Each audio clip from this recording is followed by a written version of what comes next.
ధర్మర్ గారు మళ్ళీ మీ దగ్గరకు వస్తాను. పిసిసి జనరల్ సెక్రటరీ కత్తి వెంకటస్వామి గారు ఉన్నారు. వెంకటస్వామి గారు నమస్తే అండి. నమస్కారం. నమస్కారం వెంకటస్వామి గారు, ఇందాక మన రాకేష్ గారు BRS party X chairman Rakesh గారు చెప్పినట్టు ఇటు పక్క కర్ణాటకలో ఆ ప్రాజెక్టులు కట్టుకుంటా పోతా ఉంటే పక్క రేవంత్ రెడ్డి ఏం చేస్తున్నారు, అసలు ఎన్ఓసి విషయంలో ఏం మాట్లాడరు ఎందుకు, అవన్నీ మాకు సరైనటువంటి వివరణ కావాలని అడిగారు. ఏమంటారు?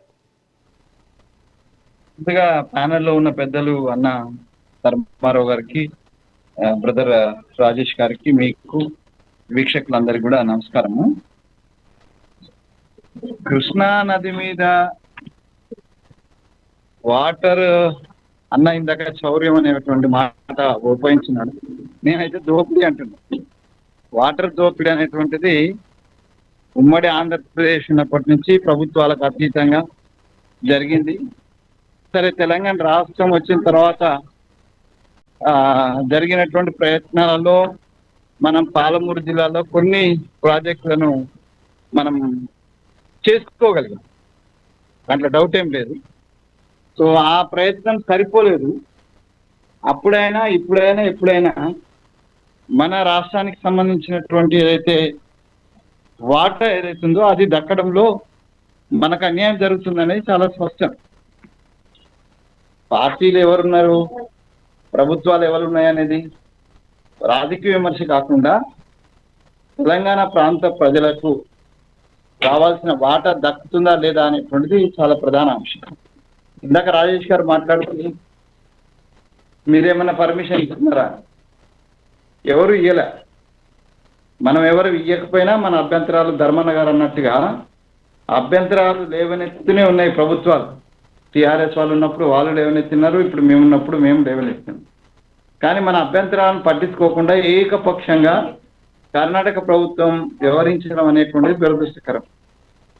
దీంట్లో ఇంకా మనకు ఆల్టర్నేటివ్ నెంబర్ 1 పరస్పర చర్చలు, నెంబర్ 2 కేంద్ర ప్రభుత్వం యొక్క ఇన్వాల్వ్మెంట్, ఇద్దరిని కూర్చోబెట్టి మాట్లాడడం అనేది రెండో అంశం. మూడోది ఇంకా తప్పనిసరి పరిస్థితుల్లో మనం ట్రిబ్యునల్స్కు లేకపోతే సుప్రీంకోర్టుకు వెళ్ళడం మూడో అంశం. సో చర్చల ద్వారా సాధ్యమైనంత మేరకు మన వాటాను మనం తెచ్చుకోవడానికి ప్రయత్నం మా వైపు నుంచి కూడా జరుగుతుంది. ధర్మారావు గారు అన్నట్టుగా, రాజేష్ అన్నట్టుగా అక్కడ కూడా కాంగ్రెస్ ప్రభుత్వం ఉన్న దృష్ట్యా కొంత సానుకూలత ఉండొచ్చు. గతంలో ఆల్మట్టికి సంబంధించినటువంటి చర్చలలో అక్కడ కాంగ్రెస్ ఇక్కడ కాంగ్రెస్ ఉన్న సందర్భం ఉంది. తెలంగాణ వచ్చే కంటే ముందు ఉమ్మడి రాష్ట్రంలో పెద్ద లాభం జరిగిందని నేను అనుకోవట్లే.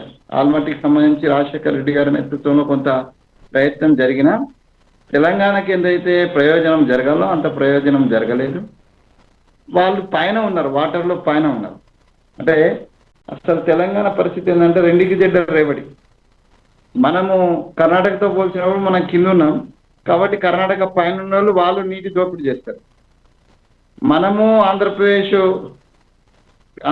కింద ఉన్నా మనం కర్ణాటక లాగా దబాయించి మన వాటర్ను మనం దక్కించుకోవడంలో తెలంగాణ వచ్చిన తర్వాత 2014 నుంచి టీఆర్ఎస్ ప్రభుత్వం 9.5 సంవత్సరాలు అధికారంలో ఉన్నప్పటికీ కొంత ప్రయత్నం జరగలేదు. అంటే ఇంటర్నల్గా ఏవైతే ప్రాజెక్టులు ఉన్నాయో, ఏది ఎత్తిపోతల పథకాలు ఉన్నాయో పాలమూరు జిల్లాకు సంబంధించి కొంత ప్రయత్నం జరిగింది. దాంతో నీళ్లు వచ్చింది, నీళ్లు రాలేదు అని అన్నారు. నాకు తెలిసి పాలమూరులో అంటే మహబూబ్నగర్లో 15 రోజులకు ఒకసారి మంచినీళ్ళు వచ్చే పరిస్థితి ఉండేది. కానీ ఆ పరిస్థితి 2014 తర్వాత మారింది. దాన్ని పార్టీల పరంగా ఉట్టిగానే విమర్శించుకుంటే ఏం చేయలేదనేటువంటి ఒక గుడ్ స్టేట్మెంట్ ఇచ్చేంత నేనైతే ఇవ్వను. మిగతా వాళ్ళ సంగతి నాకు తెలియదు, వాళ్ళు ఇస్తే ఇవ్వచ్చు. కానీ నేనేమంటున్నా అంటే కొంత ప్రయత్నం జరిగింది, కొంత ప్రయోజనం జరిగింది. కానీ మన వాటా ఎంతైతే రావాలో ఆ వాటా రావడంలో విఫలమైంది. తర్వాత కిందికి కూడా అలాగనే వెళ్ళిపోతున్నాయి నీళ్లు.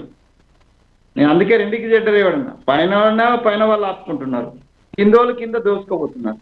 సో ఈ రెండింటి దృష్ట్యా తెలంగాణ ప్రాంత ప్రజల ప్రయోజనాలను కాపాడడంలో డెఫినెట్గా రాజకీయ పక్షాలు విఫలమవుతున్నాయని. ఇప్పుడు వాస్తవం చెప్పాలంటే టీఆర్ఎస్ పార్టీకి ఎక్కువ అవకాశం ఉంది. ఎట్లయితే తమిళనాడులో తమిళ ప్రజల ప్రయోజనాలే లక్ష్యంగా తమిళ రాజకీయ పార్టీల సరైన ప్రాంతీయ పార్టీలు ప్రయత్నం చేస్తున్నారో ఆ స్థాయిలో ఒక ప్రాంతీయ పార్టీగా తెలంగాణ తెచ్చిన పోరాటంలో ముందున్నటువంటి పార్టీగా టిఆర్ఎస్ కేసీఆర్ గారు చేయలేకపోయినారు. ఆయన ఇక చేపల పులుసుకు తల ఒగ్గినరా, లేకపోతే జగన్ దోస్తుకు తల ఒగ్గినరా ఏదో కానీ మొత్తం మీద ఆ స్థాయి అంటే తమిళనాడు వాళ్ళు ఎట్లయితే ఒక ప్రాంతీయ పార్టీగా ప్రాంత ప్రయోజనాలే మిన్నగా పనిచేసినట్టుగా టిఆర్ఎస్ ప్రభుత్వం అట్లా చేయలే కాబట్టి అట్లా కూడా కొంత నష్టం జరిగింది. ఇప్పుడు రాజకీయ పక్షంగా మేమైనా కాంగ్రెస్ అయినా అది బీజేపీ అయినా చాలా బ్యాలెన్స్డ్ గా మాట్లాడుతూ ఉంటారు. జాతీయ నాయకత్వం అయితే చాలా బ్యాలెన్స్ గా మాట్లాడుతుంటది. లోకల్ గా నాలాంటి లీడర్లు ఇప్పుడు నాతో పోలిస్తే నేను మాట్లాడినంతగా అవుట్ రైట్ గా మిగతా కాంగ్రెస్ లీడర్షిప్ మాట్లాడాలని లేదు. నేను తెలంగాణ వచ్చిన కొత్తలో మనం ఎవరికి సపోర్ట్ చేయాలని జేఏసీ నిర్ణయం చేసినప్పుడు నేను ప్రధాన భూమిక పోషించి నేను చెప్పినప్పుడు మనం టీఆర్ఎస్ తోటే పోవాలి. ఎందుకు పోవాలా?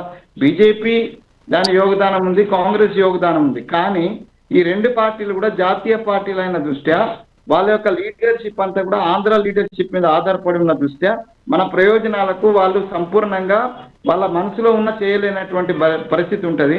All are the big bag leaders of the Andhra. That's why we should go with TRS అని నేనంటే కోదండరామ్ గారు చేసినటువంటి తప్పిదాల కారణంగా ఆయన కొంత గ్యాప్ జేఏసీ నుంచి ఇట్లా గ్యాప్ వచ్చింది. దాని యొక్క ఫలితం, దాని యొక్క నష్టం కూడా మనం అనుభవించినాం, వ్యక్తిగతంగా అనుభవించినాము, లేకపోతే సమాజంగా కూడా అనుభవించినది. అంటే మనం అంతా ఒకటిగా లేం. తెలంగాణ తెచ్చుకునే దగ్గర ఎంతైతే అందరం ఒకటిగా ఉన్నామో ఆ తర్వాత వచ్చిన తర్వాత అంత ఒకటిగా లేకుండా చిన్న చిన్న గ్రూప్ గా విడిపోవడం, ఎవరి దారి వాళ్ళు చూసుకోవడం కారణంగా కూడా మనం ఏదైతే తెలంగాణ తెచ్చుకొని జయశంకర్ సార్ ఆశయాల ప్రకారం ఏవైతే మన పిల్లల కోసం నిధులు నియామకాలు అన్నిట్లలో ఉద్యోగాలు కావచ్చు, లేకపోతే నీళ్ళలో కావచ్చు, నిధులలో కావచ్చు, అన్నిట్లలో మనకు కొంత అన్యాయం జరిగింది, కొంత నష్టం జరిగింది అనే మాట వాస్తవం. దాన్ని పూరించడానికి ప్రస్తుత కాంగ్రెస్ ప్రభుత్వంలో ఏవైతే లోపాలు జరిగినాయో దాన్ని సరిదిద్దడానికి మేము ప్రయత్నం చేస్తున్నాం. దాన్ని సరైన దిశలో తీసుకుపోవడానికి ప్రయత్నం చేస్తున్నారు. ఒకవేళ చాలా మంది అంటే టిఆర్ఎస్ మాటకు ముందాలు ఆయన చంద్రబాబు నాయుడు శిష్యుడు కాబట్టి ఆయన అటు ఫేవర్ చేస్తాడు అనేటువంటి మాట మాట్లాడుతున్నాం. ఇది కొద్దిగా అసంబద్ధమైనటువంటి మాట. ఎందుకంటే చంద్రబాబు నాయుడుకు రేవంత్ రెడ్డి ఎంత సన్నిహితుడో అంతకన్నా సన్నిహితుడు కేసీఆర్ గారు. కేసీఆర్ ఆయన విడదీయలేనటువంటి సంబంధం, ఆయన కొడుకే ఎన్టీ రామారావు పేరు పెట్టుకున్నంత అవనీభావ సంబంధం ఆ ఫ్యామిలీ అదే ఎన్టీఆర్ ఫ్యామిలీ తోటి ఉన్నది.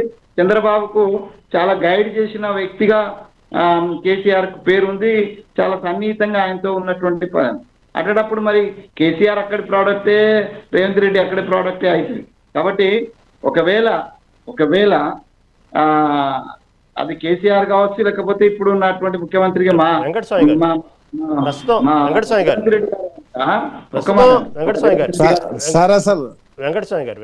రేవంత్ రెడ్డి గారు కనుక వెంకటస్వామి గారు అయితే కర్ణాటక తీసుకున్న నిర్ణయాల పట్ల రేవంత్ సర్కార్ ఎలా ముందుకెళ్లాలనుకుంటుంది? దీనికి సంబంధించి ఎటువంటి నిర్ణయాలు తీసుకుంది? కేంద్రంతో కూర్చున్నటువంటి అవసరం ఉందా, లేకపోతే పక్క రాష్ట్రమే కాబట్టి మంచి సత్సంబంధాలు ఉన్నాయి కాబట్టి మాట్లాడుకునే అవకాశం ఉందా, లేకపోతే సత్సంబంధాల వల్ల నష్టపోయే అవకాశం ఉందా మొహమాటంతో? అంటే నష్టపోయే అవకాశం కూడా ఉంటది కావచ్చు, కానీ మేము నష్టపోయే పరిస్థితి ఏం లేదు.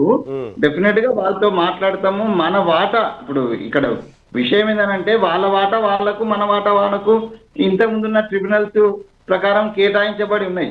వాళ్ళు అక్రమంగా తీసుకుంటున్నారనే కదా ఆ రోజు ఉమ్మడి ఆంధ్రప్రదేశ్ లో అయినా అదే కొట్లాట, తెలంగాణ వచ్చిన తర్వాత టీఆర్ఎస్ చేసిన ప్రయత్నం అదే కొట్లాట. రైట్ ఓకే వెంకటస్వామి గారు, మళ్ళీ మీ దగ్గరకు వస్తానండి. మళ్ళీ రాకేష్ గారు గతంలో కూడా ఇదే విమర్శలు అంటే నీటి వాటా విషయాలు వచ్చినప్పుడల్లా ఆంధ్రప్రదేశ్తో కానివ్వండి, ఇటు పక్క కర్ణాటకతో కానివ్వండి, ఆంధ్రప్రదేశ్ సమస్య వచ్చినప్పుడల్లా అక్కడ సీఎం చంద్రబాబు శిష్యుడు రేవంత్ రెడ్డి కాబట్టి ఇక్కడ అన్యాయం చేస్తున్నారు, వెళ్ళి తాకట్టు పెడుతున్నారు, తెలంగాణ రాష్ట్ర హక్కుల్ని తాకట్టు పెడుతున్నారు అని పదే విమర్శిస్తూ ఉంటారు.